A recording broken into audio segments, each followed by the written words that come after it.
ಉಗ್ರ ದಾಳಿಯ ಬಗ್ಗೆ ಪಾಪಿಗಳಿಂದ ದೇಶದ್ರೋಹಿ ಪೋಸ್ಟ್. ಭಾರತದ ಅನ್ನ ತಿಂದು ಪರಮ ಪಾಪಿ ಪಾಕ್ಗೆ ಬೆಂಬಲವನ್ನ ಕೊಡುವಂತಹ ನೀಚ ಮನಸ್ಥಿತಿಯವರು ಕೂಡ ನಮ್ಮ ನಡುವೆ ಇದ್ದಾರೆ. ಅಸ್ಸಾಂನ ಶಾಸಕನಿಂದಲೂ ದೇಶದ್ರೋಹದ ಪೋಸ್ಟ್.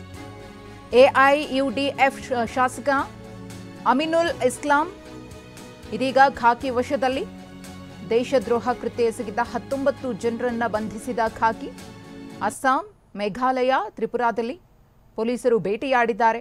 ಸೋಷಿಯಲ್ ಮೀಡಿಯಾದಲ್ಲಿ ಪೋಸ್ಟ್ ಅನ್ನು ಹಾಕಿದ್ರು ಕ್ರಿಮಿಗಳು. ಪಹಲ್ಗಾಮ್ನ ಉಗ್ರ ದಾಳಿಯನ್ನ ಇಂತಹ ಪಾಪಿಗಳು ಬೆಂಬಲಿಸಿ ಪೋಸ್ಟ್ ಅನ್ನು ಹಾಕಿದ್ರು. ಇಂತಹ ಕೆಟ್ಟ ಮನಸ್ಥಿತಿ. 26 ಮಂದಿ ಅಮಾಯಕರನ್ನ ಉಗ್ರರು ಬಲಿ ತಗೊಂಡಿದ್ದಾರೆ. ಅದರಲ್ಲೂ ಕೂಡ ಇಂತಹ ವಿಕೃತಿ ಮೆರೆತಿದ್ದಾರೆ.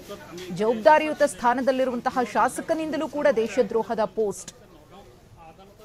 ತಿಂದ ಮನೆಗೆ 2 ಬಗಿತಾರೆ ಅಂತಾರಲ್ಲ, ಆ ಒಂದು ಕ್ಯಾಟಗರಿಗೆ ಸೇರಿದವರು.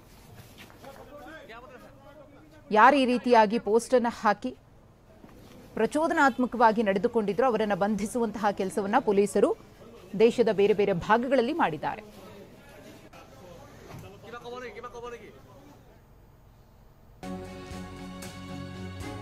ಇನ್ನು ವಿದೇಶದಲ್ಲೂ ಕೂಡ ಪಹಲ್ಗಾಮ್ ನರಮೇಧಕ್ಕೆ ವ್ಯಾಪಕ ಖಂಡನೆ ವ್ಯಕ್ತವಾಗ್ತಿದೆ. ಕೆನಡಾದ ಟೊರೊಂಟೊದಲ್ಲಿ ಹಿಂದೂ ಫೋರಂ ಧರಣಿಯನ್ನ ಮಾಡಿದೆ. ಕ್ಯಾಂಡಲ್ ಅನ್ನ ಹಿಡಿದು ಮೆರವಣಿಗೆ ನಡೆಸಿ ಪಾಕ್ ವಿರುದ್ಧ ಕೆಂಡ ಕಾರಿದ್ದಾರೆ. ಪಾಕ್ ವಿರುದ್ಧ ಧಿಕ್ಕಾರವನ್ನ ಕೂಗಿದ್ದಾರೆ. ಆಕ್ರೋಶವನ್ನ ವ್ಯಕ್ತಪಡಿಸಿದ್ದಾರೆ. ಮನುಷ್ಯತ್ವ ಇರುವ ಯಾರಾದ್ರೂ ಸರಿ ಈ ಘಟನೆಯನ್ನ ಖಂಡಿಸ್ತಾರೆ. ಬಲಿಷ್ಠ ರಾಷ್ಟ್ರಗಳು ಭಾರತದ ಪರವಾಗಿ ನಿಂತುಕೊಂಡು ಪಾಕಿಸ್ತಾನಕ್ಕೆ ಛೀಮಾರಿಯನ್ನ ಹಾಕ್ತಾ ಇವೆ. ಹಾಗೆಯೇ ಈ ಉಗ್ರ ಕೃತ್ಯವನ್ನ ಎಸಗಿದಂತಹ ಉಗ್ರರಿಗೆ ಮತ್ತು ಪಾಕಿಸ್ತಾನದ ವಿರುದ್ಧ ಕಠಿಣ ಕ್ರಮ ಆಗಬೇಕು ಅಂತ ಆಗ್ರಹಿಸುತ್ತಿದ್ದಾರೆ.